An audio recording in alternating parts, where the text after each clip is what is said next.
This is the Vantage GT12, the road racer we've always wanted Aston Martin to build. Lighter, more powerful and unashamedly hardcore, it pushes the Vantage to welcome new extremes.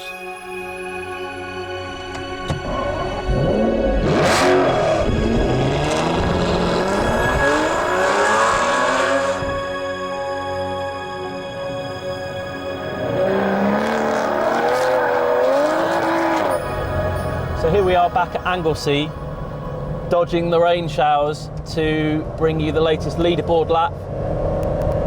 We've been waiting for Aston to build a car like this for a long time, haven't we? I think they've walked themselves towards a more GT3 style car, and finally, with the Vantage right at the end of its life cycle,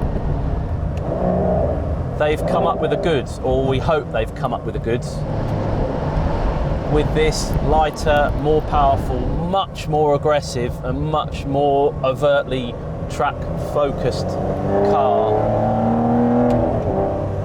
It's cartoonish in the extremes that they've gone to in widening the track and putting vents and wings and splitters and diffuser and it's carbon fibre pretty much all over the bodywork and throughout the interior. 7-speed paddle shift box, carbon brakes all round, revised suspension, kind of tweaked with stability control and damping, so the car is more at home on a circuit. You've got track mode on the dampers and you've got track mode and off for the ESP. We've just got everything on at the moment, so we'll have a bit of a play, I think, with track mode. So there we go, track mode. Just relaxes the grip enough to let the rear slide, but it catches it quite soon. So although you sort of feel you need to make a correction, it's not necessarily essential that you do. Should we turn the traction off? DSC function off, exclamation mark. Gearbox, paddle shift gearboxes in Astons have always been a little bit behind the curve, and this is still a single clutch box, which means it's lighter than a double clutch box. And in the past they've always been slightly hesitant. This is much more responsive. There's still a little bit of a delay with up and down shifts.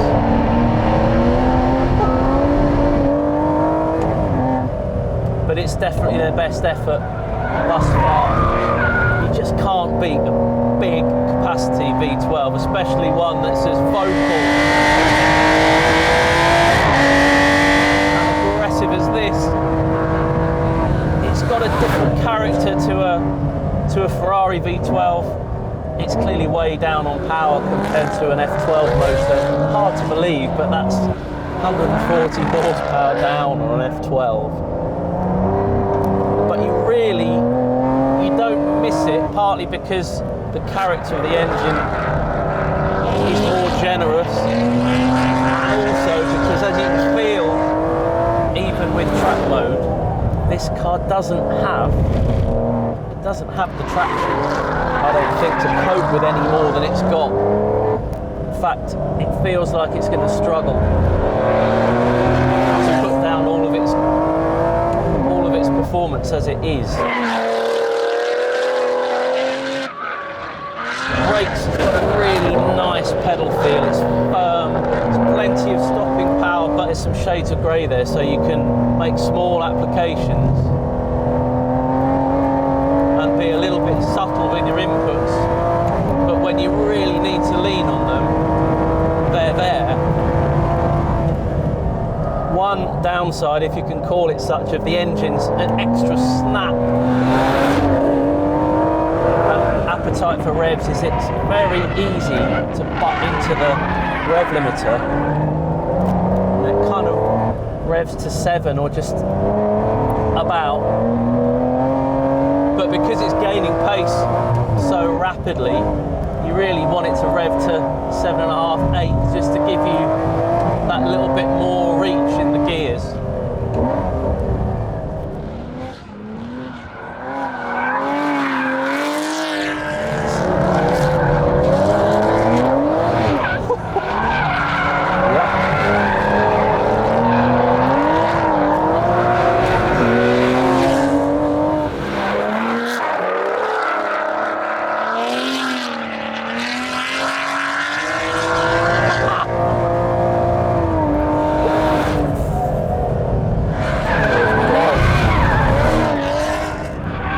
One angry Aston.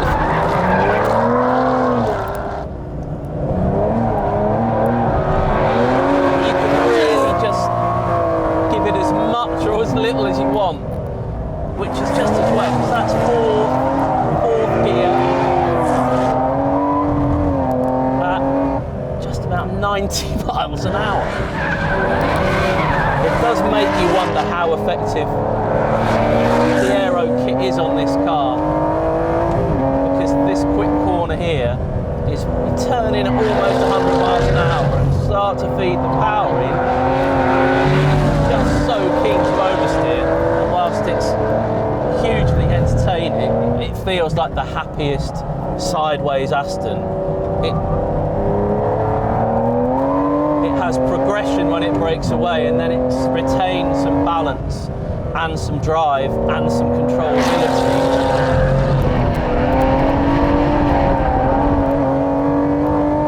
In a way that the previous V12S and the V12 Vantage before that, they could be quite snappy things. But I think if you view this car as a GT3 RS rival, I think it's going to struggle to really string a clean, fast, accurate, 100% committed lap together. So the GT12 is about as entertaining as any car can be. But where will its best lap time place it on our leaderboard?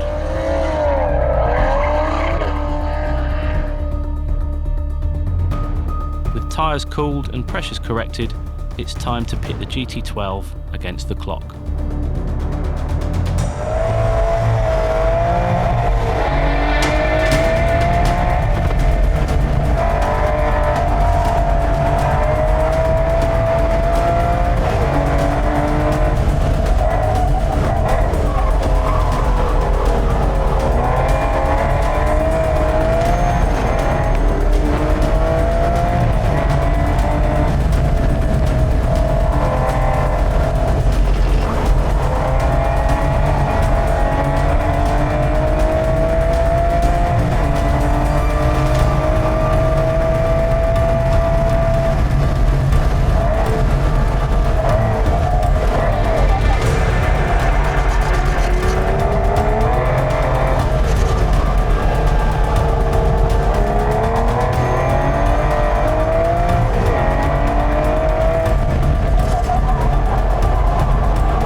We lapped the GT12 in track mode and with DSC completely disabled. And though it felt smoother lapping without electronic assistance, it never went quicker than its first flying lap with track mode enabled. Make no mistake, a 1 minute 16 dead is rapid, very rapid indeed.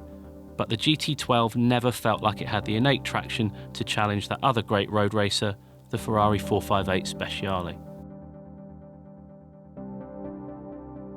Of course, leaderboard is about outright pace against the clock, but it's also about fun and enjoyment. The GT12 should be quicker, but if ever a car proved there's more to life than lap times, this is it. For more leaderboard action like this, why not check out our video on the Ferrari 458 Speciale, or the outrageous S65 AMG. And to make sure you don't miss our next leaderboard video, subscribe to the channel.